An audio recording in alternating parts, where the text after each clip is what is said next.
Hora de falar sobre saúde aqui no Popverso para começar o programa, porque se tem um assunto que está agora em destaque é o tal desse calorão que está rolando essa semana, tá todo mundo falando sobre isso.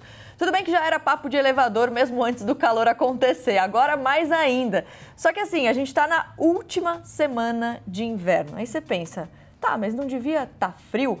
Realmente, isso tem chamado bastante atenção e a gente vai entender um pouco mais sobre os riscos disso para a saúde, mas só para a gente entender, o Brasil vai passar por uma grande onda de calor, altas temperaturas, então os meteorologistas estão dizendo que o ápice desse calor todo está previsto para o fim de semana. A expectativa é que as regiões Sudeste e Centro-Oeste registrem temperaturas mais altas do que as do verão.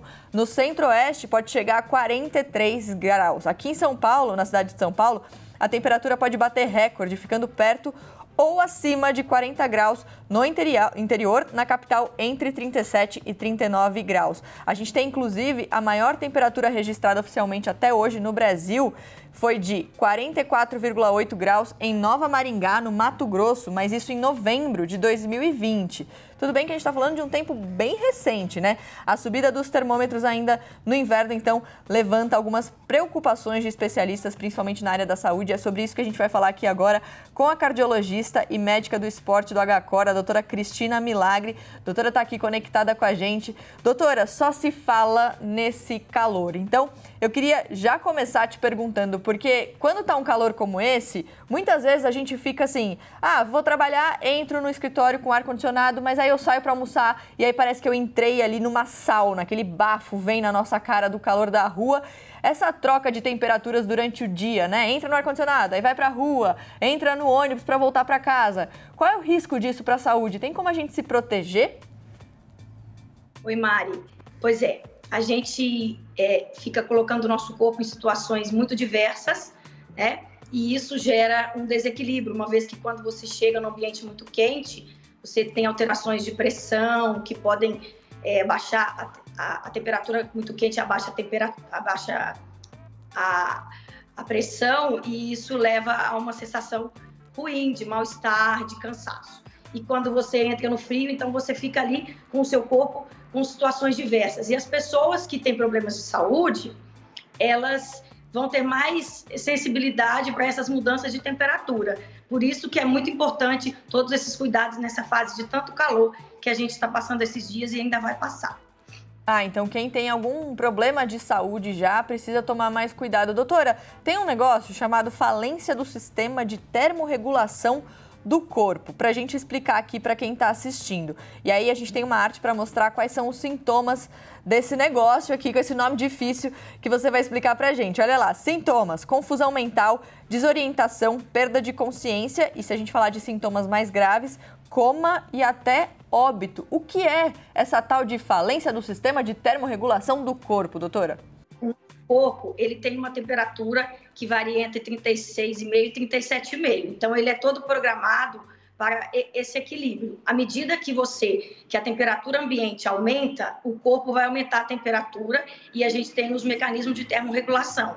E um deles é a quantidade de água no corpo, porque quando você vai esquentando o seu corpo, você vai perdendo água, né? E essa diminuição da água corporal, você vai perder eletrólitos também, sódio, e isso vai gerar alterações no corpo, confusão mental, cansaço, fadiga. Então, o corpo começa a ter dificuldade de controlar a temperatura. E por quê? Porque a forma de controlar a temperatura é através do suor, a principal forma. E aí a gente tem que se hidratar bastante. Por quê? Porque à medida que a nossa temperatura vai aumentando muito, a gente começa a ficar muito cansado, muito fadigado. A pressão arterial pode cair, o coração pode acelerar e isso pode gerar problemas em qualquer pessoa, mas em pessoas com hipertensão, com insuficiência cardíaca, que já tiveram infarto, com problemas de saúde, isso pode ficar mais complicado. E essa perda do sódio, ela que vai gerar esse quadro de confusão mental e pode até evoluir para o coma. Então, por exemplo, em situações onde as pessoas estão praticando atividade física, se a temperatura estiver muito alta e você pode chegar à sua temperatura até 41 graus, a sua temperatura corporal. né? E aí o seu corpo começa a ter reações em relação a isso. Por isso que é tão importante, nesses dias de muito calor, você tomar bastante água, usar roupas leves, alimentação leve, evitar muito álcool, porque o álcool vai interferir nesse processo da regulação da temperatura corporal, porque vai favorecer a perda de água. E uma coisa que eu sempre gosto de chamar atenção para os pacientes é sobre a coloração da urina, porque a cor da urina reflete a nossa hidratação. A nossa urina deve ser transparente durante o dia. Então, se você está tomando bastante água, a sua urina está transparente. Se ela estiver amarela, você não está hidratado da forma adequada. E isso é muito fácil para todo mundo se policiar, porque essa questão de eu tomo muita água, eu tomo pouca água, é muito subjetivo.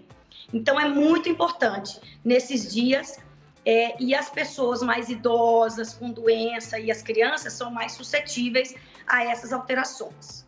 Doutora, quando a gente fala de calor, assim, e aí a gente pensa que tem muita gente acordando, indo trabalhar, voltando do trabalho, levando o filho na escola, e aí tem um monte de gente na rua.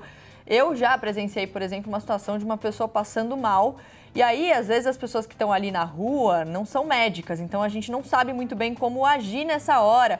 E claro que todo mundo logo pensa, é o calor, deve ter algum problema e tal. E qual que é o melhor jeito de ajudar uma pessoa que a gente, de repente, pode encontrar na rua com essa confusão mental, com essa desorientação? Porque acho que isso é importante também, é o caso de levar para o hospital. O que fazer quando esses sintomas estão ali no começo, né, como a gente viu na arte? Quando a pessoa está passando mal, se ela estiver sentada ou estiver de pé, o melhor é você deitar a pessoa, porque se a pressão estiver muito baixa, quando ela deita, ela já melhora assim a tontura, o mal-estar, só pela posição. Se ela estiver orientada, você pode ofertar água, mas se ela estiver confusa, falando de forma descoordenada, aí não pode, porque a pessoa não vai nem conseguir se hidratar. Então, a gente deve deixar a pessoa deitada, né, chamar uma ambulância, se a paciente realmente se a pessoa tiver com confusão mental, alteração do nível de consciência, porque isso realmente pode acontecer. Mas quando a pessoa só fica um pouco tonta, começa a ficar suando mais, muitas vezes a pressão caiu, quando ela deita, põe um pouquinho a perna para cima, ela já tem uma melhora parcial dos sintomas. Ela, com a consciência adequada, pode tomar a água e aos pouquinhos ela vai melhorando.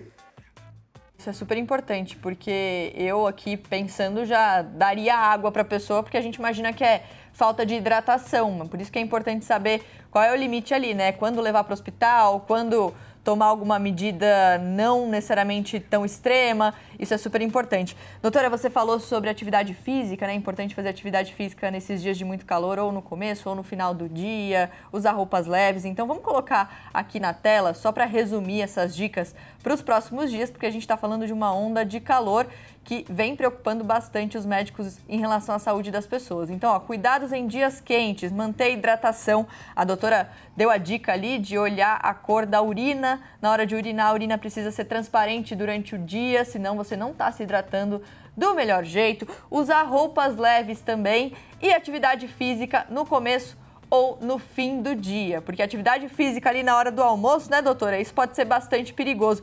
Tem algum recado final que a gente pode deixar aqui de cuidado para as pessoas para esses próximos dias, doutora? Olha, o recado é simples. Eu acho que a gente tem que observar sempre os sinais do nosso corpo. O nosso corpo fala por nós. Quando tem algo errado, a gente percebe por um sintoma diferente, uma coisa diferente que está acontecendo. Nunca negligencie algum sintoma que você está. Porque, às vezes, mesmo você não tendo nenhum problema, você pode ter alguma coisa em consequência do calor, mesmo tendo nenhum problema de saúde. Legal. Doutora, obrigada pelo tempinho para conversar aqui com a gente. Mari, muito obrigada. Foi um prazer.